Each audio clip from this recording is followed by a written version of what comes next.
देखिए, ये जो तानाशाही सरकार है, इसका मंशा है ये हमेशा बहुजनों के ऊपर ये एक पॉइंट डाल के ये देखने का काम करती है, ये सोचने का काम करती है कि ये बहुजन समाज जाग रहा है कि सो रहा है। मैं आपको याद दिला दूं कि 2 अप्रैल 2018 का एक जो कार्यक्रम था, जब SC/ST एक्ट हटाने की जब इन्होंने कोशिश की थी, तब भी बहुजन समाज के लोगों ने सड़कों पे उतर कर इनको इनकी नानी याद दिला दी थी।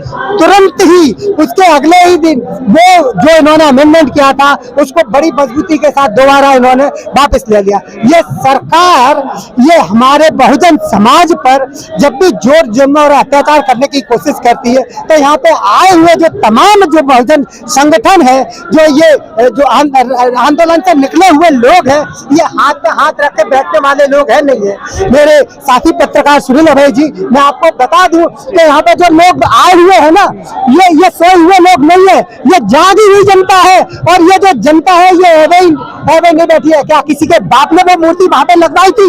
वो मूर्ति लगने के लिए बहुजन समाज के लोगों ने अपनी कुर्बानियां दी है। लगभग 4 लाख के तकरीबन लोग जेल भरी है, और 3 साल चला ये आंदोलन।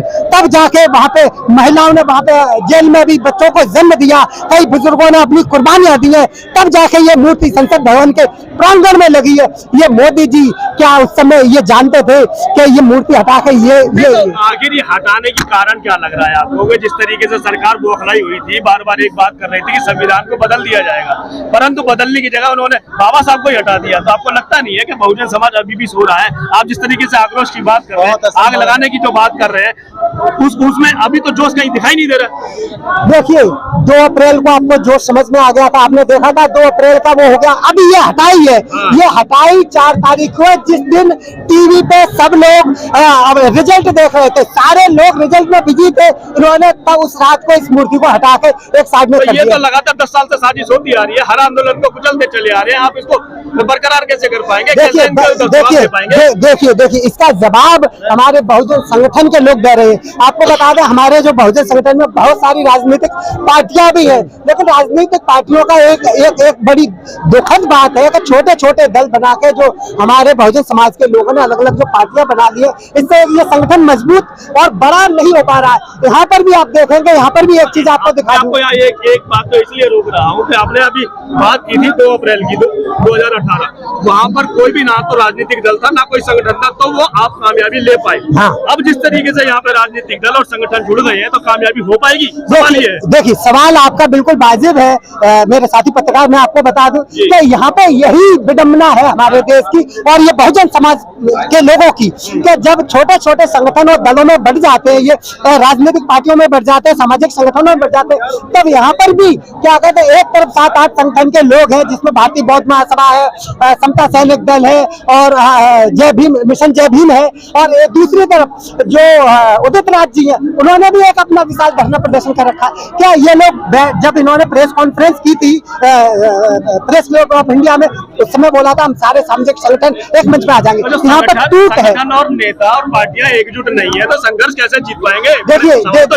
देखिए, जब कभी भी इस देश पर और बहुजन समाज के लोगों पे आँच आई है, तब बहुजन समाज किसी संगठन और किसी राजनीतिक दल के पीछे न भागकर वो सीधा का सीधा वो एक सामाजिक रूप अपनाया है, और जिसका परिणाम ये रहा है कि 2 अप्रैल 2018 को किसी भी दल और सामाजिक संगठन और किसी राजनीतिक दल के क्या कहते हैं निरीक्षण के बिना सभी लोगों ने अपने अपने तरीके से जो प्रदर्शन दिया, लोगों ने जो धरना दिया, लोगों ने जो आवाज उठाई, उसका परिणाम ये रहा कि किसी भी दल और न संगठन का नाम आया, और ये जो 2 अप्रैल का जो प्रोग्राम था वो सक्सेसफुल रहा। तो इसी तरीके से यहाँ पे जो राजनीतिक दल और संगठन आ गए हैं, ये बड़ी विडंबना की बात है। तभी हमारे जो लोग हैं भटक गए। अब आधे उदित राज जी के में बैठेंगे, आधे ये क्या कहते हैं आपको राजन पाल गौतम जी के में बैठेंगे, यहीं पे ये लड़ाई शुरू हो गई। ये आम आदमी पार्टी कांग्रेस की लड़ाई हो गई। यहाँ पे एक बसपा का प्रोग्राम भी हो जाता है तो लोग बसपा की तरफ चले जाते। चंद्रशेखर जी भी अब सांसद बन गए,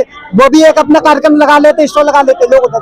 तो ये इस तरीके से अगर हमारे समाज को बांटने बट जाएगा। आखिरी सवाल आपसे ये है, क्या लोगों को राजनीतिक दलों को छोड़ देना चाहिए, संगठनों को छोड़ देना चाहिए, अपनी लड़ाई स्वयं लड़नी चाहिए?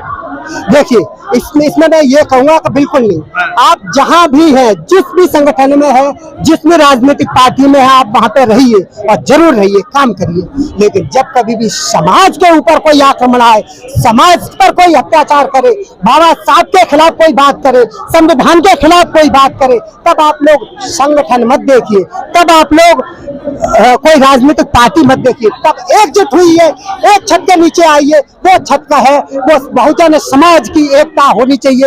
लोग वहां पे आए, वहां पे कोई भी राजनीतिक बात नहीं होनी चाहिए, कोई संगठन की बात नहीं होनी चाहिए, केवल और केवल बाबा साहब के मिशन की बात होनी चाहिए, संविधान की बात होनी चाहिए, हमारे हक और अधिकार की बात होनी चाहिए, ये शिक्षा की बात होनी चाहिए, स्वास्थ्य की बात होनी चाहिए, ये सारी बातें होनी चाहिए। और इस तरीके के जो संगठन है इसको अपनी अपनी जगह पे छोड़ देना चाहिए। जी।